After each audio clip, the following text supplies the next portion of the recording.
Statkraft is the largest producer of renewable energy in Europe. We are, in fact, happy that power prices and energy prices in general have come down because it relieves the situation for all customers in Europe.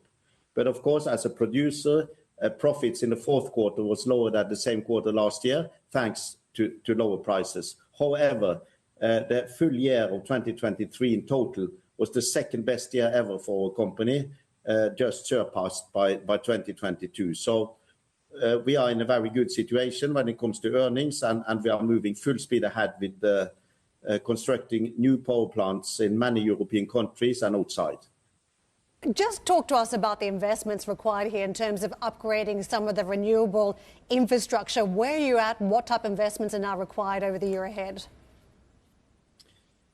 We believe that the total world needs to go from what is today a fossil fuel dominated energy system to become renewable dominated in the future. And we are taking part of it. Just last year, globally, more than 500 gigawatts of new electricity generation was constructed. And that is an amount of energy coming from that new capacity would alone be enough to fuel a quarter of the total world fleet of passenger cars, just to give you an example of the magnitude of what's happening, and the growth rate is still escalating.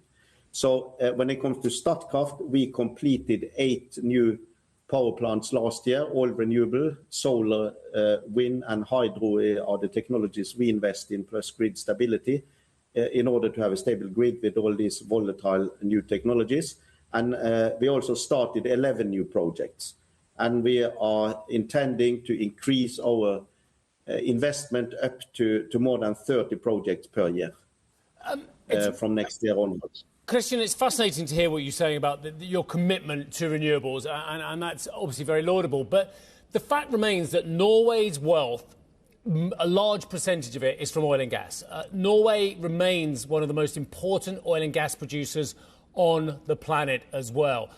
Is there going to be a transition from the other to what you're talking about, or actually are they going to run concurrently beside each other? Because everything I heard at COP28 was said, yes, let's go great guns and invest more in renewables, but actually there's still a role for oil and gas.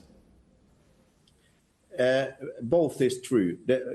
In many ways, Norway is a micro mirror of the world when it comes to the energy transition, because we are both large in renewables.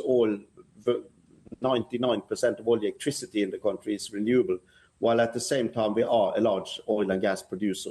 The way this transition has to happen is that renewable has to be built at such a scale and with such a speed that it takes over year after year the energy supply in Norway and other countries. So we cannot have a situation where we are scaling out oil and gas before we have the renewables. With the world or Norway, or no country can live in the situation with not having enough energy.